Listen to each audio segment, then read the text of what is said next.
This week, I have the privilege of speaking to you all about following God while being single. Ooh. Is that working or no? Okay, no problem. Don't worry about it. It's my fault, not theirs. And my slide says, following God while being single, it's really not that bad.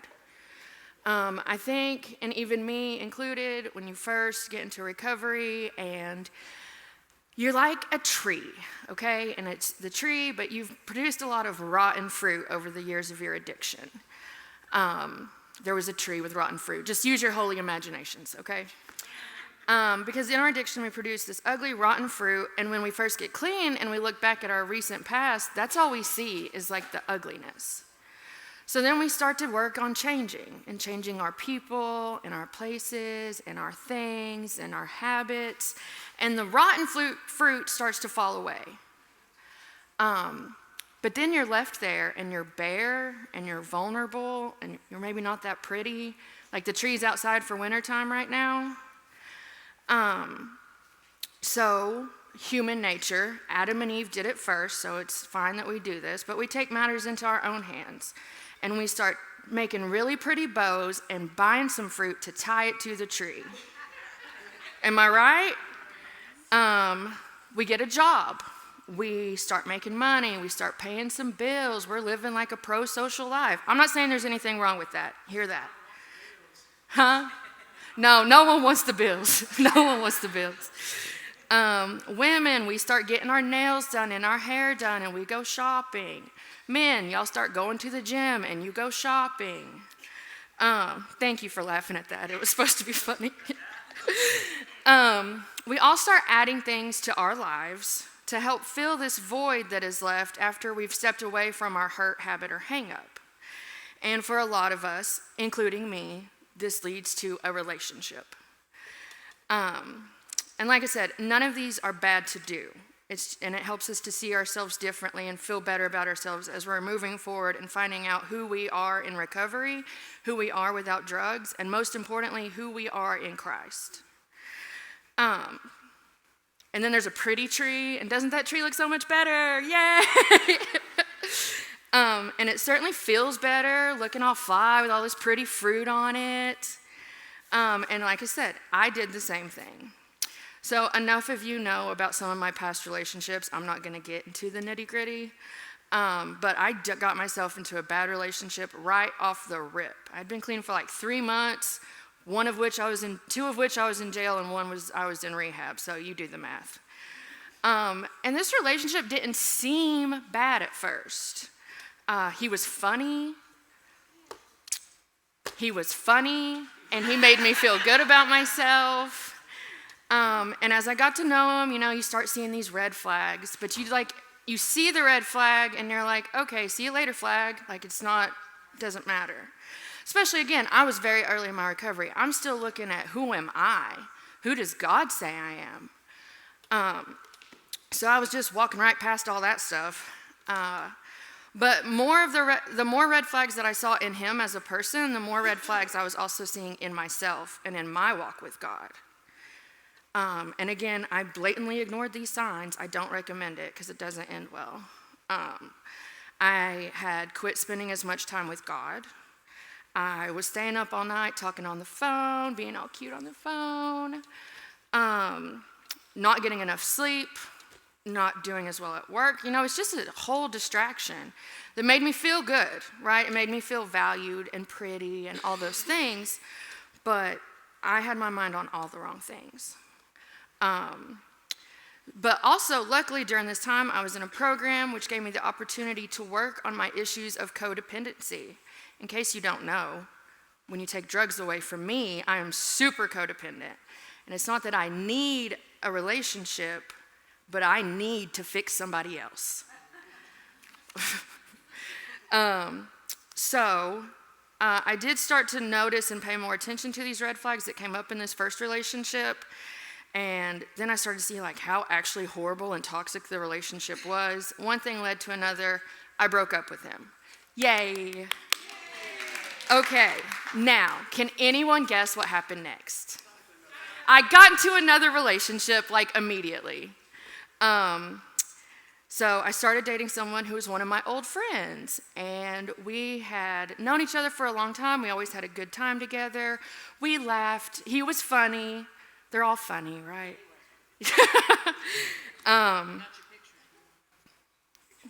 Oh, okay. It's rotten fruit. The fruit might fall away. Yeah. Go PowerPoint. Yeah. Okay.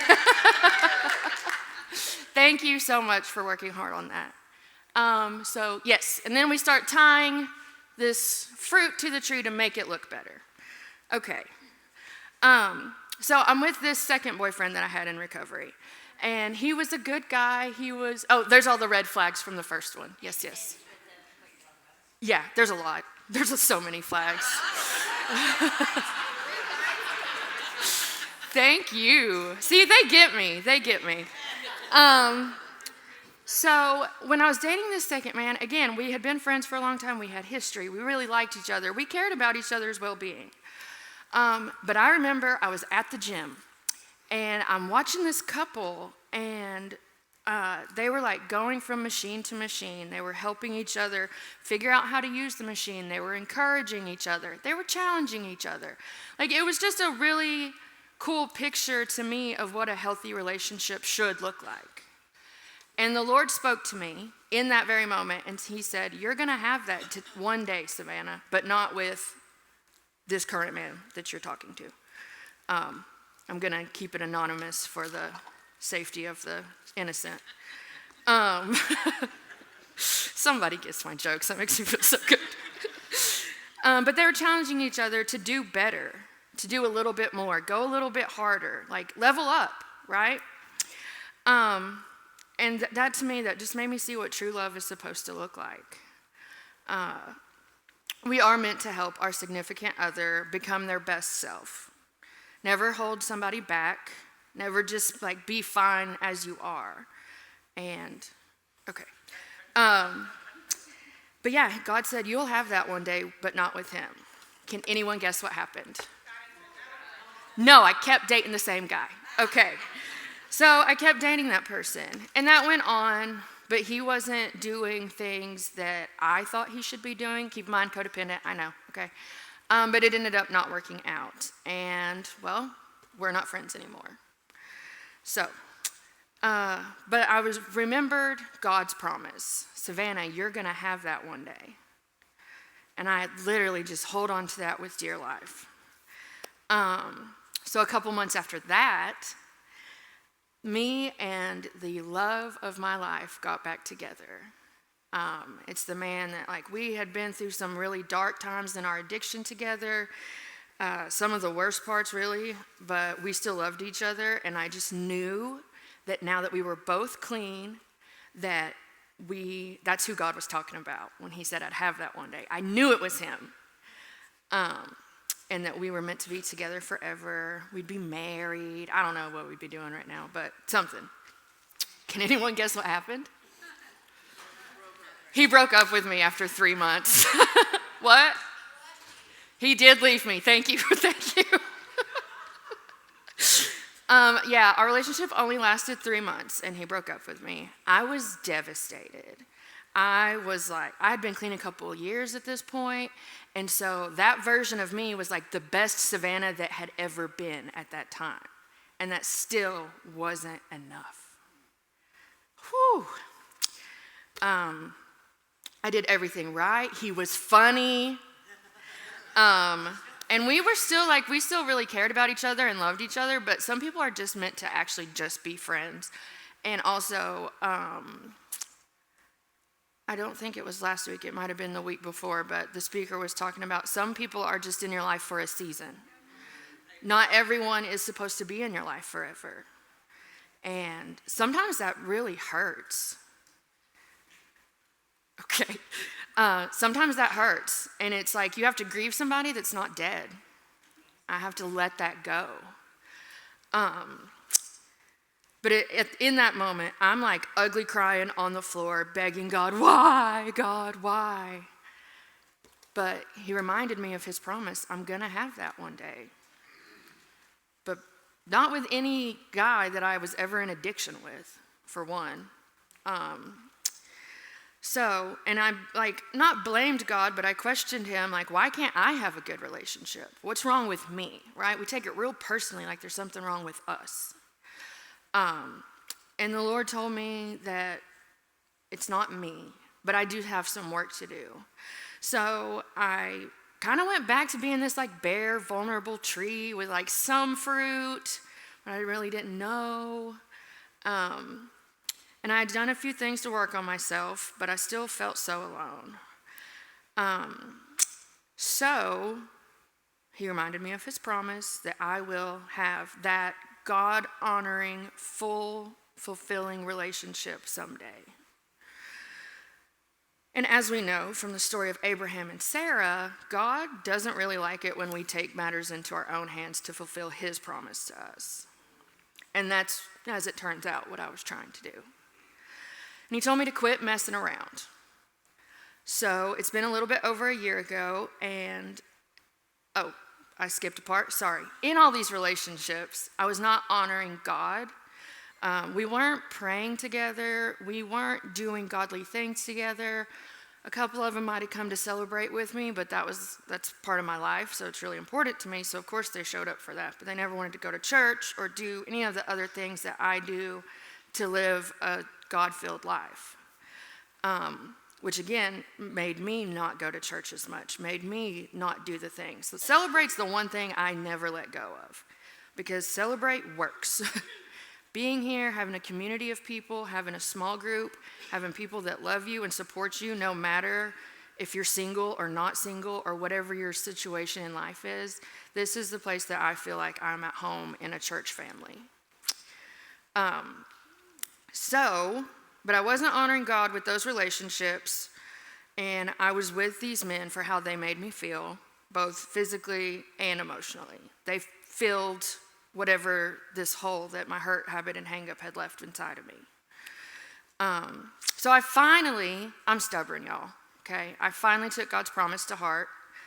I took a vow of celibacy and singleness. It's important for me to say that I always say both, because you can do one without the other.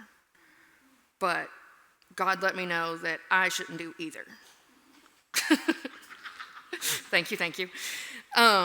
She knows me really well. That's why she thinks this is funny. So no, Miley Cyrus, I did not buy myself flowers. But I did buy myself a ring. Yes, I bought myself a ring to represent my vow to the Lord and the Lord's promise to me. And it's such a good reminder. And plus, it's really fun when people ask me about the ring or try to hit on me, for me to say, I'm kind of dating Jesus right now. That's really fun. So it's been over a year. I am the happiest I've ever been. I have a lot going on in my life, but relationships take time and a lot of investment. And again, that's not a bad thing, but if you don't have the time to invest in that relationship, then what? Then you're just, I don't know what happens at that point. But the Lord seeks intimacy with us. And I'm still learning how to fully let God love me in a way that I've just never been used to. I'm not used to even godly love from a man. But if I can't receive that and own that from God, knowing that I'm a daughter of God, that I am cherished by God, loved by God, made whole and complete by God's love alone, then no man can ever love me the way that he needs to. Thank you. But if I accept God's full and perfect love, then I have a chance of finding, maybe a husband one day. I don't know. I'm not really looking. Don't worry about it. And some of the perks that have come from staying single for this past year is I have spent more one-on-one time with the Lord. I still have nights where I'm alone and I feel lonely and I want to be comforted, but I wrap up in my blanket and I squeeze my teddy bear, whose name is also Jesus. No, it's not. It's fine, because the teddy bear's holding a baby teddy bear, so it's like Jesus holding me. Anyways, So, and I just start praying, and I'm like, God, I don't feel loved right now. And it's like I can feel his arms wrap around me. And it's really special. And that's not something like, before I came here, I never even knew God could love like that. And just make me feel okay for being me. And just help me to know that I am worthy, I am valued, I can be loved for who I am right this second, not anything I have to offer. And there's just a lot that comes along with that. I walk a lot more securely now, more confidently. I'm still awkward all the time, but that's just part of it. So, and I just want to read the scripture that goes along with this, because even Paul in the Bible recommends that people stay single. And it's not that I'm going to be single forever. I mean, maybe. I don't really know what the Lord has in store for me. But for right now, in the time being, that's what God's called me to do. And there is a lot of value in it, because I can just keep doing what God wants me to do and not have to focus on anybody else. So 1 Corinthians 7:34 says, "The woman who is unmarried is concerned about the things of the Lord, that she may be holy both in body and spirit." I'm not going to read the rest of that. So I just want to challenge, it's about being married. I'm not married. So it's not really to say that one is better than the other, even though Paul has an opinion about that. But I think whatever stage of life you're in, if you're able to be devoted to God first, and then everything else after that, then you can be successful no matter what you're doing.